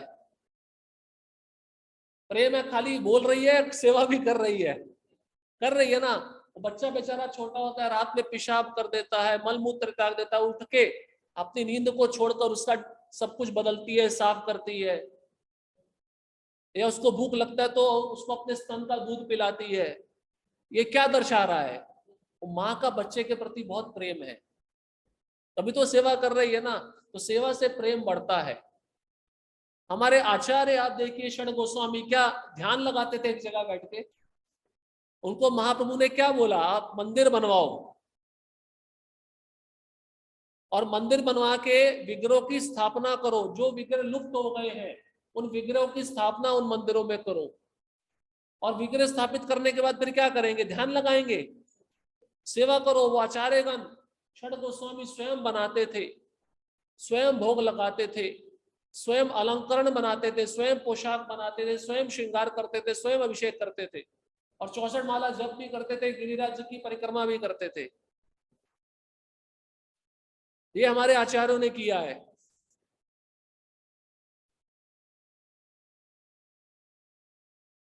प्रभु चैतन्य महाप्रभु ने षड गोस्वामियों को एक जगह बैठ के ध्यान लगाने के लिए नहीं कहा, और ऊपर से भक्ति में ग्रंथ भी लिखते थे। उन्होंने हजारों हजारों ग्रंथ लिखे हैं। प्रभुपाद जी क्या निष्क्रिय बैठे रहे एक जगह पे? इतनी उम्र में उन्होंने कितने ग्रंथ लिखे? केवल 2 घंटा सोना और 22 घंटा सेवा करना। इसलिए प्रभुपाद जी कह रहे निष्क्रियता नहीं है, ये भक्ति व्यवहारिक सक्रियता है, कृष्ण को प्रसन्न करने के लिए होनी चाहिए। श्रील प्रहलाद महाराज की संस्तुति है, श्रवणम कीर्तनम विष्णु स्मरणम पाद सेवनम अर्चनम वंदनम दास्यम सख्यम आत्म निवेदनम। भक्ति की 9 विधियां इस प्रकार हैं। पहला, परमेश्वर के नाम तथा यश को सुनना। दूसरा, उनके यश का कीर्तन। तीसरा, भगवान का स्मरण करना। चौथा, भगवान के चरणों की सेवा करना। पांचवा, अर्चे विग्रह की पूजा करना। छठवां, भगवान को नमस्कार करना। सातवां, भगवान के दास रूप में कार्य करना। आठवां, भगवान के साथ मित्रता करना। और नौवां, भगवान के प्रति पूर्णतया आत्मसमर्पण करना। दिव्य ज्ञान प्राप्त करने की दिशा में श्रवणम अर्थात सुनना प्रथम सीढ़ी है। मनुष्य को चाहिए कि अवैध पुरुषों की बातें कान से ना सुने, अपितु योग्य व्यक्ति के पास जाए, जैसा कि भगवत गीता 4 अध्याय 34वें श्लोक में संस्तुति की गई है। तद्विद्धि प्रणिपातेन परिप्रश्नेन सेवया उपदक्षन्ति ते ज्ञानम ज्ञानेन तत्वदर्शिना। अब भगवान अर्जुन को कह रहे हैं कि तुम ऐसे भक्त के पास जाओ जो साक्षात्कार मेरा कर चुका है, उसके पास जाके क्या करो? पहले शरणागत हो जाओ, उसके बाद में उनकी सेवा करो, और सेवा करने के बाद फिर विनीत भाव से जिज्ञासा करो। भगवान भी अर्जुन को सेवा करने के लिए कह रहे हैं। किसकी? अपने शुद्ध भक्त की। भगवान अपनी सेवा नहीं कराना चाहते, अर्जुन को अपने शुद्ध भक्त की सेवा में लगाना चाहते हैं। गुरु के पास जाकर सत्य सीखने का प्रयत्न करो, उससे विनीत भाव से जिज्ञासा करो और उसकी सेवा करो। स्वरूप सिद्ध व्यक्ति तुम्हें ज्ञान प्रदान कर सकता है, क्योंकि उसने सत्य का दर्शन किया है। अब देखिए, ये जो प्रथम चरण है तात्पर्य का, इसमें प्रभुपाद जी कुछ बेसिक चीजें बता रहे हैं जो हमको जानना बहुत आवश्यक है। संक्षिप्त में आपको बताएंगे। इसमें छोटे छोटे प्रश्न हैं, जैसे भक्ति क्या नहीं है। हमने एक उदाहरण सुना, कोई व्यक्ति बाहर से आया, बोलता है मैं मन में जप कर रहा हूं, इसको भक्ति नहीं कह सकते। या कई लोग टी शर्ट पहनते हैं ना, I have lost my heart in Vrindavan, मैं वृंदावन में अपना हृदय खो चुका हूं, ये भक्ति नहीं है। वृंदावन में जिसने अपना हृदय खो दिया वो वृंदावन से बाहर नहीं आएगा, वृंदावन में ही रहेगा। I have lost my heart in Barsana, Barsana में मैं अपना हृदय खो चुका हूं। फिर भक्ति क्या है? भक्ति किसको कहते हैं? भक्ति कैसे की जाती है? क्यों भक्ति करनी चाहिए? और कौन भक्ति कर सकता है? और कहां भक्ति कर सकता है? ये प्रश्न है सब।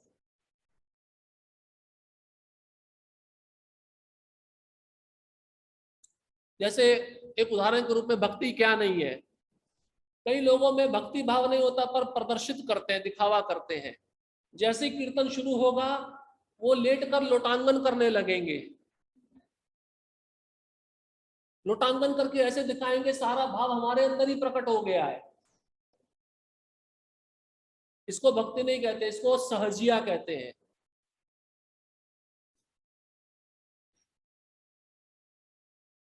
भक्त अगर विधि विधानों का ठीक से पालन नहीं कर रहा है तो कुछ समय के बाद वो सहजिया बन जाएगा। सहजिया मतलब दिखावा करेगा, मैं गोपी हूं, और राधा रानी का लहंगा पहन लेगा, चोली पहन लेगा और घूमेगा। ये सत्य बात है। इसलिए ये रागुण का भक्ति बद्ध जीव के लिए नहीं है, ये शुद्ध भक्तों के लिए है। हम जैसे बद्ध जीवों के लिए वैधि साधना भक्ति है, पहले उसके विधि विधान हमको पालन करने चाहिए। जब हृदय शुद्ध हो जाएगा तब ऑटोमेटिक आपको कृष्ण का नित्य स्मरण होगा। हृदय अभी शुद्ध हुआ नहीं है, आप नकल क्यों कर रहे हो रागुणों का भक्तों की, तो वो साजिया बन जाएगा। पूर्व में एक डीजीपी था मिस्टर पांडे, वो अपने को राधा रानी मानता था। राधा रानी के वस्त्र पहन के वो सड़कों पे घूमने लगा। ये सत्य घटना है, सहजिया बोलते हैं इसको।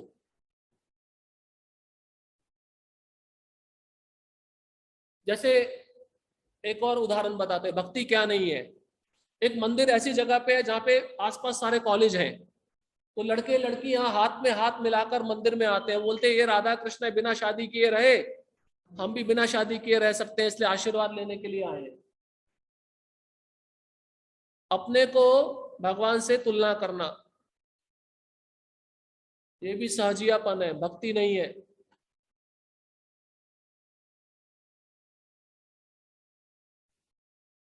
ओम शांति, ओम शांति, ये भी भक्ति नहीं है, शांत रहो। भक्ति है अपनी इंद्रियों को कृष्ण की सेवा में लगाना। फिर भक्ति क्या है? Practical activity. प्रभुपाद जी बोले व्यवहारिक सक्रियता।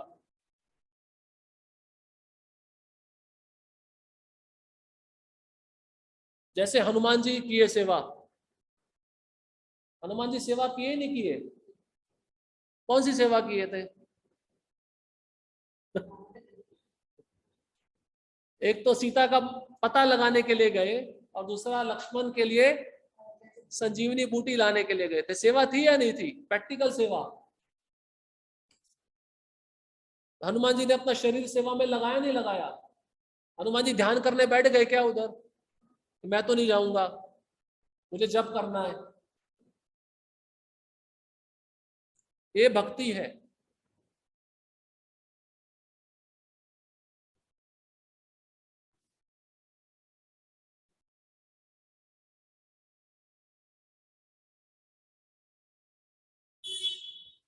भक्ति का अर्थ है ज्ञान कर्म इससे मुक्त जो भक्ति की जाती है। अब ज्ञान क्या है? बहुत सारे लोग ज्ञान का अनुशीलन करते हैं, इतनी सारी पुस्तकें पढ़ेंगे, पर उन पुस्तकों को पढ़ के भी वो सही निष्कर्ष पे नहीं पहुंच पाते। पुस्तकें कौन सी? आध्यात्मिक पुस्तकें, पर उसमें कृष्ण का वर्णन नहीं है, चार पुरुषार्थों का वर्णन है। ऐसा ज्ञान जो भगवान से संबंधित नहीं है। जब भगवान के ब्रह्म ज्योति का वर्णन करता है भक्ति, वो ज्ञान से मुक्त होती है। अब भगवत गीता भागवतम में भी ज्ञान दिया है, ये भक्ति को पोषण करने वाला ज्ञान है, ये लेना चाहिए, क्योंकि ज्ञान कृष्ण से संबंधित है।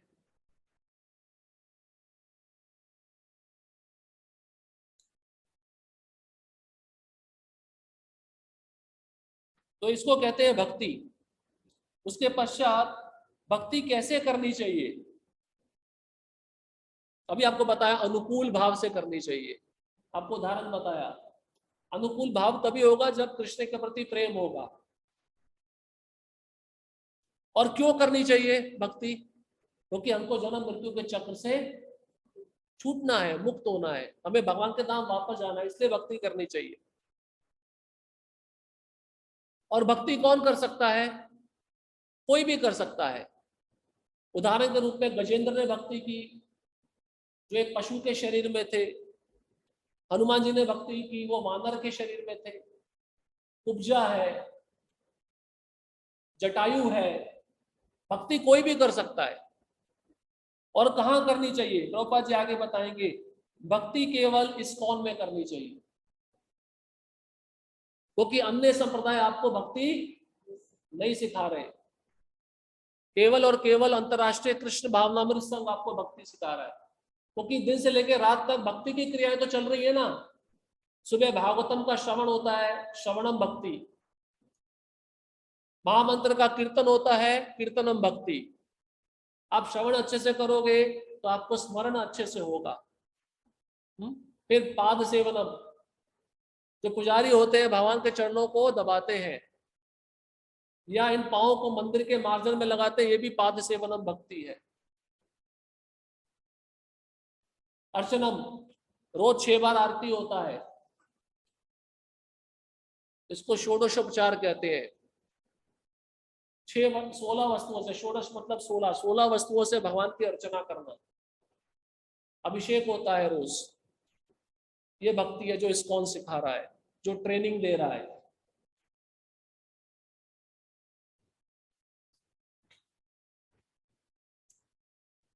अब प्रभुपाद जी आगे देखिए गुरु का महात्म्य बता रहे हैं। जैसे पहले ही श्लोक का वर्णन कर चुके, तद विद्धि परिपाते न परिप्रश्नेन सेवया, गुरु के पास जाना कितना महत्वपूर्ण है। मुंडक उपनिषद में और भी संस्तुति की गई है, तद विज्ञानार्थम स गुरु मेवा भी गच्छेत, उस दिव्य विज्ञान को जानने के लिए प्रामाणिक गुरु के पास जाना चाहिए। इस प्रकार विनीत भाव से दिव्य गुह्य ज्ञान प्राप्त करने की यह विधि केवल मानसिक चिंतन पर आधारित नहीं है। अब ऐसा कोई सोचे, गुरु के पास गए हैं तो कई शिष्य क्या करते हैं, भौतिक इच्छा लेके जाते हैं। तो प्रभुपाद जी कहते हैं गुरु इसके लिए नहीं है। गुरु एकमात्र वही व्यक्ति को स्वीकार करना चाहिए जो गंभीर है और ये जन्म में ही भगवत धाम जाने का प्रयत्न कर रहा है, उसी को गुरु स्वीकार करना चाहिए, उसी को दीक्षा लेनी चाहिए। ऐसा शिष्य जो सोचता है 2-4 जन्म और लगेंगे, उसको दीक्षा नहीं लेनी चाहिए। फिर आप 2-4 जन्म और बिताओ इस संसार में। तो अपन स्पष्ट बोले, गुरु करना कोई फैशन नहीं है। गुरु उसी को करना चाहिए जो बहुत गंभीर है और इसी जन्म में भगवत धाम जाने का इच्छुक है। और गुरु का कार्य क्या है, अपने शिष्य को इस अंधकारमय संसार से ऐसे जगत में लेकर जाना जहां भगवान का दिव्य आनंद है।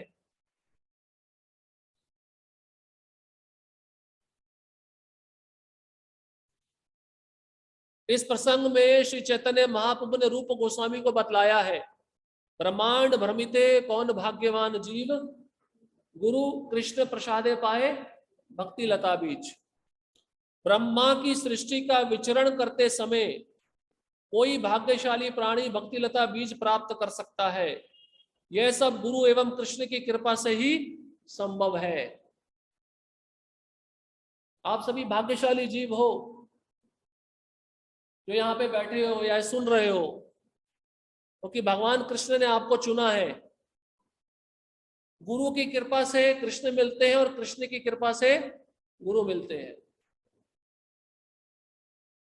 ये ब्रह्मांड में जीव भ्रमण कर रहा है, कभी उच्च लोकों में जाता है, कभी निम्न लोकों में जाता है, कभी देवता की योनि प्राप्त करता है, कभी पशु की योनि प्राप्त करता है। और जब मनुष्य शरीर मिलता है, जब उसके पूर्व आध्यात्मिक संचय सुकृतियां इकट्ठी हो जाती हैं, तब भगवान उसको गुरु का आश्रय प्रदान कराते हैं। उदाहरण है ध्रुव महाराज। ध्रुव महाराज भगवान को पाने के लिए कितने गंभीर थे। जब भगवान ने देखा वैकुंठ से इसका परीक्षा लेना चाहिए, किसको भेजा, नारद जी को भेजा, जाओ इसकी परीक्षा लो। तो गुरु कौन है, नारद मुनि है, भगवान ने भेजा। और नारद मुनि ने पूरा परीक्षा लिया। जब देखा ये शिष्य पूरा उत्तीर्ण हो गया है, ये शिष्य बनने के लायक है, तब उसको मंत्र दिया, दीक्षा दिया। और शिष्य भी कैसा थे, उन्होंने गुरु की आज्ञा का यथारूप में पालन किया। तो जब गुरु और शिष्य में सामंजस्य होता है तब भगवत प्राप्ति होती है। इसलिए शिष्य को बहुत उत्सुक होना चाहिए गुरु से सुनने के लिए। प्रभुपाद जी के अंदर एक विशेष गुण था। क्या गुण था? वे अपने गुरु महाराज के मुख से जो कथा होती थी उसको ध्यान पूर्वक सुनते रहते थे। तो भक्ति सिद्धांत महाराज ने देखा ये बहुत ही क्वालिफाइड शिष्य है, गंभीरता पूर्वक श्रवण करता है। उस श्रवण के माध्यम से गुरु ने अपने शिष्यों को शक्ति प्रदान किया, क्योंकि गुरु जब बोलते हैं वो शब्द इस संसार के नहीं होते, वो शब्द आध्यात्मिक जगत के होते हैं। इसलिए गुरु के मुख से जब हम सुनते हैं तो हमारा मन कहीं भी भटकना नहीं चाहिए। 100% हमें गुरु की वाणी पे ध्यान देना चाहिए। और प्रभुपाद जी तो एक जगह यही बोले हैं, जो गुरु बोल रहे हैं मतलब साक्षात कृष्ण बोल रहे हैं।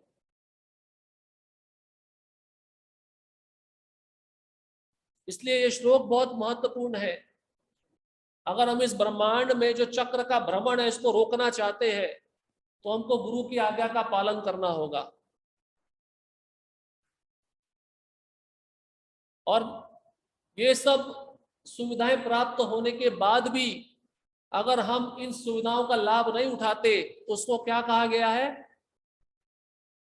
आत्महा। याद आया कुछ? आत्महा। इसलिए आपको पूर्व का कुछ याद दिलाना पड़ता है धीरे धीरे। ये शरीर एक नाव है और इस शरीर में जो नाव है इसका नाविक कप्तान गुरु है, और अनुकूल हवाएं वेद शास्त्र है। जब सब ये वस्तुएं प्राप्त हो जाती हैं और वह भक्त इसका लाभ नहीं उठाता तो वह आत्मा का हनन करने वाला होता है। इसलिए भक्ति मिलना बहुत दुर्लभ है, और उससे भी दुर्लभ है भक्ति को मेंटेन करना। क्योंकि आपने सुना होगा आया राम गया राम। प्रभुपाद जी इसलिए कहते हैं जो भक्ति में टिका ये आश्चर्य की बात है, जो चला गया ये आश्चर्य की बात नहीं है। क्योंकि भक्ति का प्रवाह कैसा है? इस संसार के बिल्कुल विपरीत है।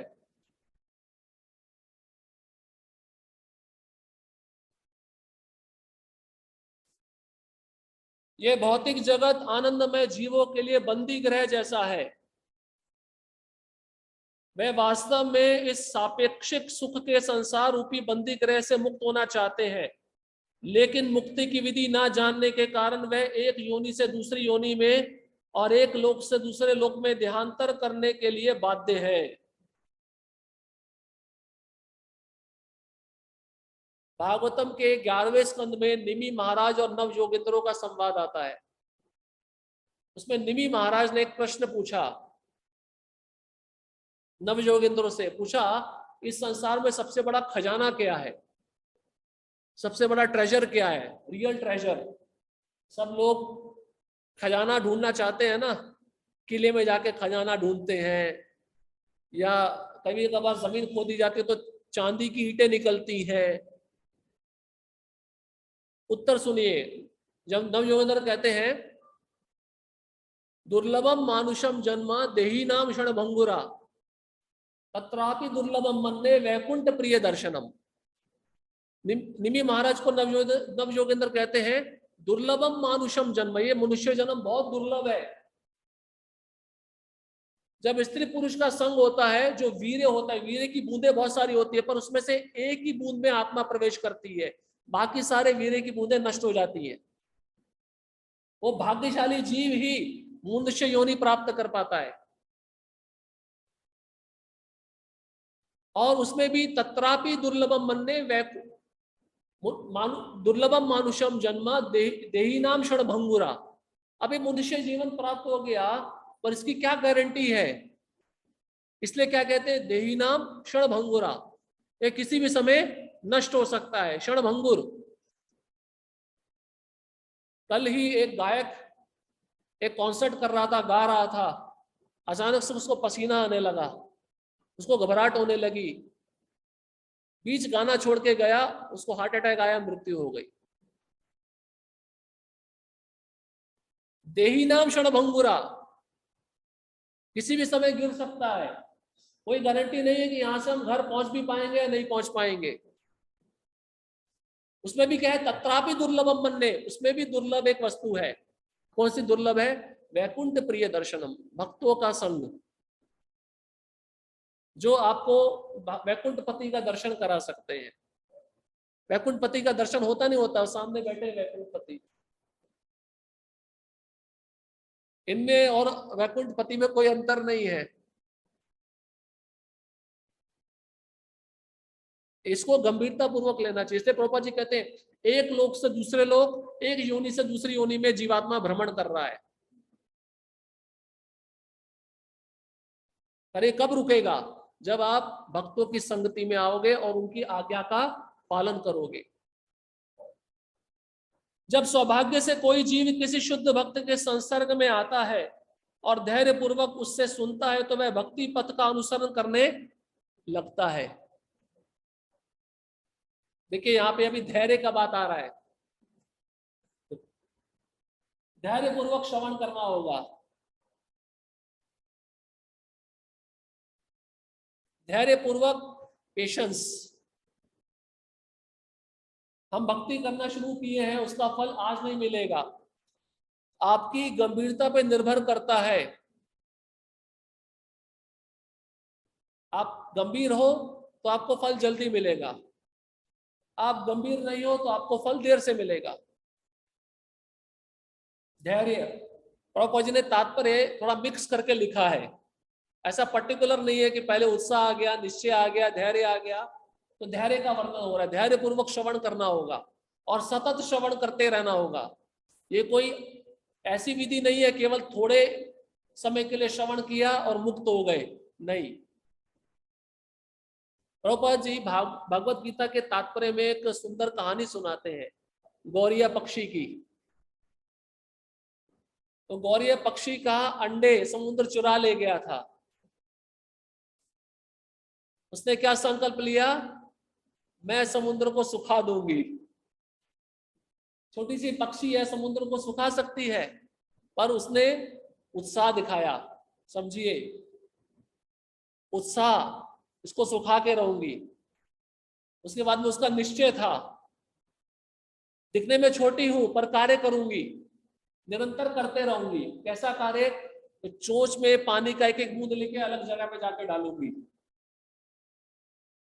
और धैर्य नहीं खोया कि मेरे अंडे चले गए, अब मिलेंगे या नहीं मिलेंगे, क्या होगा। भक्त बहुत जल्दी विचलित हो जाते हैं। प्रभु जी आज दीक्षा लियो, 10 माला हो गया है, 10 साल हो गया है, और 10 साल से मैं वही मंत्र जप कर रहा हूं, पर मन जो है ना, उसमें भौतिक विचार आए ही जा रहे हैं। क्यों आ रहे हैं? क्योंकि आपने मन को कंट्रोल नहीं किया। भगवान बोले जहां जहां मन जाता है उसको खींच के लाना चाहिए, आप नहीं लाए हो। आपने एक खुले बैल की तरह वो मन को छोड़ दिया, तेरे को जहां घास चरना है चरता रहे, क्या होगा? मन तो विषयों पे जाएगा। इसलिए धैर्य रखना पड़ेगा और साथ में अभ्यास भी करना पड़ेगा। अब उस गौरव पक्षी ने देखा, मैं तो अपना कार्य करती रहूंगी। अब ये जब खबर ब्रह्मांड भर में फैली तो गरुड़ जी के पास में गई। गरुड़ जी जो भगवान के वाहन है, अपने एक पंख पे वो एक एक ब्रह्मांड लेके घूमते हैं। उनके लिए समुद्र क्या है? कुछ नहीं है। उनके पंखों से साम वेद के मंत्रों की ध्वनि निकलती है। जो पुजारी घंटी बजाते हैं आरती के समय, वो घंटी में से भी साम वेद के मंत्रों की ध्वनि निकलती है। इसलिए आप देखिए घंटी के ऊपर गरुड़ होते हैं, नहीं तो हनुमान जी होते हैं। दोनों के अतिरिक्त और कोई नहीं होगा। ये दोनों भगवान के प्रिय सेवक हैं। अब गरुड़ जी ने सोचा मुझे मेरी बहन का रक्षा करना होगा और मैं प्रत्यक्ष जाकर उसको मदद करता हूं। तो गरुड़ जी वहां पहुंचे और समुद्र को क्या कहा? पहले तो समुद्र हंस रहा था, तू मेरे को क्या सुखाएगी, माया भी हम पे हंसती है, मेरे पे विजय कैसे प्राप्त करेगा। पर माया पे विजय हम प्राप्त नहीं कर सकते, परंतु उसको कुछ हद तक नियंत्रित कर सकते हैं। किसकी कृपा से? गुरु की कृपा से। यहाँ पे गुरु का कार्य किसने निभाया? गरुड़ ने। गरुड़ आ गए, गरुड़ ने क्या कहा उस माया देवी को, शुद्ध भक्त में बहुत शक्ति होती है, वो माया देवी को ललकार भी सकते हैं। उन्होंने कहा अभी के अभी इसके अंडे वापस दो, नहीं देते तो मैं तुमको सुखा दूंगा।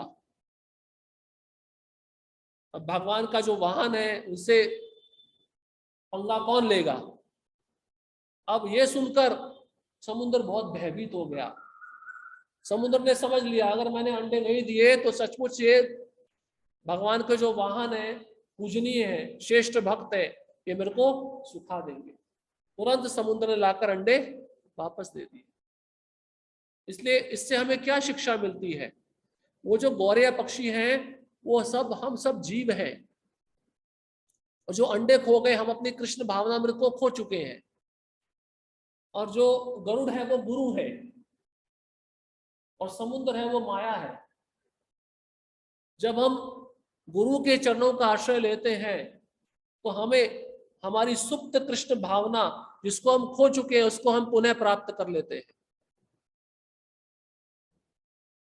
इसलिए यहाँ पे बताया है धैर्य पूर्वक गुरु के मुख से श्रवण करना चाहिए।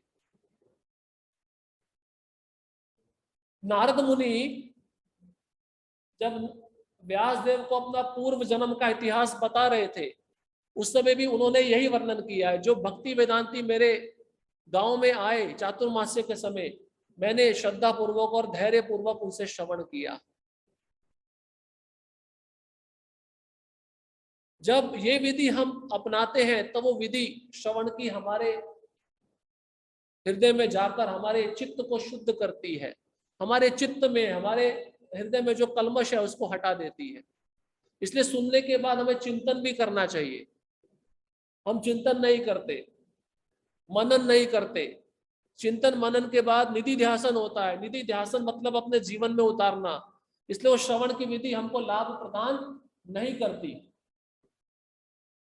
इसलिए बारंबार पढ़ना, बारंबार सुनना, ये करते रहना चाहिए जिससे हमारी चेतना शुद्ध रहे। अब गृहस्थ भक्त हैं, बाहर के जगत में काम करने के लिए जाते हैं, उनको अपने पॉकेट में या अपने बैग में प्रभुपाद जी का एक पुस्तक रखना चाहिए। जब भी खाली समय मिले निकाल के पढ़ना चाहिए। वो पढ़ने से मन में कोई भी भौतिक विचार नहीं आएगा।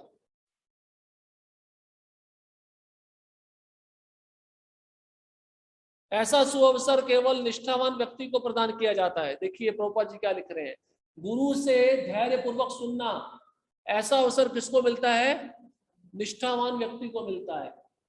जो श्रद्धावान है उसी को मिलेगा। जिसके अंदर श्रद्धा नहीं है वो बैठेगा ही नहीं वहां पे, वो तुरंत उठ के चला जाएगा। कई भक्त होते हैं ना, प्रभु जी हमको थोड़ा सेवा है, सेवा है ठीक है, पर सुनना भी चाहिए। खाली सेवा करते करते रजोगुण पैदा हो जाएगा। इसलिए दोनों बैलेंस होना चाहिए। कई भक्त होते हैं सेवा करते रहेंगे पर भागवत श्रवण नहीं करेंगे। वो ना करने के कारण वो सेवा की विधि ठीक से नहीं जान पाते और अपराध शुरू हो जाते हैं। इसलिए प्रभुपाद जी कहते हैं हमारे मंदिरों में पांचरात्रिक विधि और भागवत विधि दोनों साथ साथ चलती रहने चाहिए। पांचरात्रिक विधि पूजा अर्चना और भागवत विधि श्रवण कीर्तन दोनों साथ साथ चलेंगी, तभी आपका भक्ति में जीवन संतुलित हो पाएगा। और कहीं पे भी एक बढ़ गई और एक कम हो गई तो भक्ति में जीवन में डामाडोल स्थिति आ जाएगी। रजोगुण बढ़ जाएगा, तमोगुण बढ़ जाएगा, इस प्रकार से क्रिया होती रहेगी। इसलिए भगवान अपनी कथा सुनने का अवसर निष्ठावान व्यक्ति को देते हैं, हर एक को नहीं देते। आपने देखा है ना, अभी निष्ठा ये भी जानी जाती है, कभी कभार कथा करते समय बीच में फोन आ गया, उठ के चले गए, इसका मतलब निष्ठा नहीं है या निष्ठा में कमी है। क्योंकि ध्यान कहां पे है? भगवान की कथा भगवान से अभिन्न है। और कभी कभार कथा के बीच में मोबाइल देखते रहना, कौन सा मैसेज आया है, किसको व्हाट्सएप करना है, निष्ठा नहीं है, श्रद्धा नहीं है। भगवान फिर आपसे वैसे ही आदान प्रदान करेंगे। धुंधकारी ने कैसे कथा सुनी थी? बहुत सारे उदाहरण है शास्त्रों में। श्रद्धा पूर्वक सुनी और बाद में मनन चिंतन किया, तभी वैकुंठ से विमान आया। पर बाकी गांव वालों ने मनन चिंतन ही नहीं किया, ना श्रद्धा पूर्वक सुना, इसलिए वैकुंठवासी बोले हम तो इनको लेके नहीं जा सकते। इसलिए निष्ठा पूर्वक सुनना बहुत आवश्यक है। निष्ठा मतलब ये जो मैं सुन रहा हूं यही सत्य है, और इसको सुनने के पश्चात मुझे कुछ भी करने की आवश्यकता नहीं है। पर हम उल्टा करते हैं, ये तो सुनेंगे कम और ज्यादा क्रियाएं अच्छे से करेंगे, उत्साह पूर्वक करेंगे।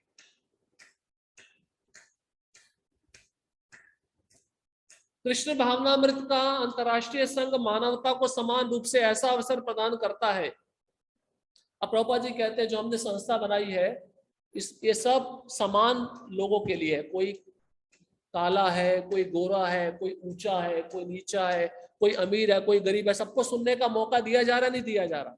तो प्रभुपाद जी तो किसी में भेद नहीं देख रहे।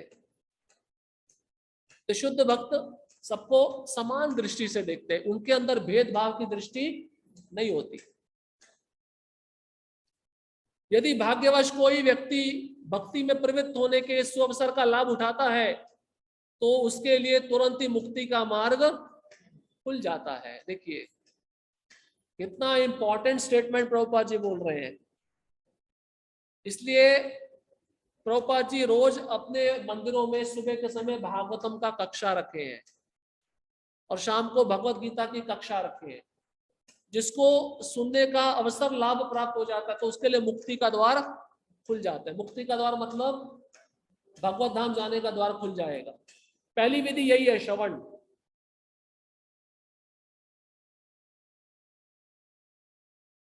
याज्ञिक ब्राह्मणों की पत्नियां थी, उन्होंने कृष्ण को कभी देखा नहीं था, खाली सुना था। भगवान दर्शन देने आए कि नहीं आए, क्योंकि निष्ठा पूर्वक सुना था और सुनने के बाद उस रूप का चिंतन करती थी। रुक्मिणी माता कभी कृष्ण को देखा नहीं था और साधु संत जब दरबार में आते थे, कथा सुनाते थे, बैठ जाती थी, सुनती रहती थी। सुनते सुनते कृष्ण के प्रति आसक्ति हो गई। इसलिए प्रभुपाद जी श्रवण पे ज्यादा बल दे रहे हैं। इसलिए भगवान की कथा में वही आके बैठेगा जो निष्ठावान है और वही ध्यानपूर्वक सुनेगा जिसपे भगवान की कृपा है। हर एक को भगवान ये अवसर प्रदान नहीं करते। इसलिए भगवान की कथा और भगवान अलग नहीं है, एक ही है। और वैष्णव विधि क्या है? हमारा गौड़ीय वैष्णव विधि, भगवान को देखने की विधि हमारी आंखों से नहीं है, कानों से है। जितना हम सुनेंगे, भक्ति सिद्धांत महाराज प्रवचन दे रहे थे, प्रवचन के बीच में उनका एक शिष्य उठकर जाने लगा। भक्ति सिद्धांत महाराज ने बोला कहाँ जा रहे हो? बोले मैं जगन्नाथ जी का दर्शन करने जा रहा हूँ। भक्ति सिद्धांत महाराज बोले ठीक है जाओ करके आओ। यहाँ पे मैं अपने मुख से आपको दर्शन करा रहा हूं और तुम दर्शन करने जा रहे हो। अब वो दर्शन करके आ गया। भक्ति सिद्धांत महाराज ने पूछा, एक प्रश्न पूछा, तुम्हारा आंखों का व्यायाम कैसा रहा? हम भगवान को देखते हैं तो आंखों का व्यायाम करते नहीं करते, ऊपर से नीचे, नीचे से ऊपर, बाएं से बाएं, बाएं से दाएं। पर हमारी इतनी उन्नत दृष्टि तो नहीं है कि वो हमको भगवान दिखे। प्रभुपाद जी इसलिए कहते हैं ऐसी सेवा करो जिससे भगवान आपको देखे। आप लायक नहीं हो देखने के। तो भक्ति सिद्धांत महाराज ने कहा मैं तुमको यहाँ पर भगवान को देखने की विधि बता रहा हूं और तुम अपने चमड़े रूपी आंखों से भगवान को देखने गए हो। मतलब गुरु का संग का त्याग करके भगवान के पास जा रहा है, तो भगवान उसको स्वीकार करेंगे क्या? कई भक्त ऐसे होते हैं जो गुरु के सिर के ऊपर पांव रखकर भगवत धाम जाना चाहते हैं। ये विधि कभी भी प्रामाणिक नहीं है। गुरु के आदेशों का पालन किए बिना कभी भी भगवत कृपा नहीं होती। इसलिए श्रवण बहुत महत्वपूर्ण है।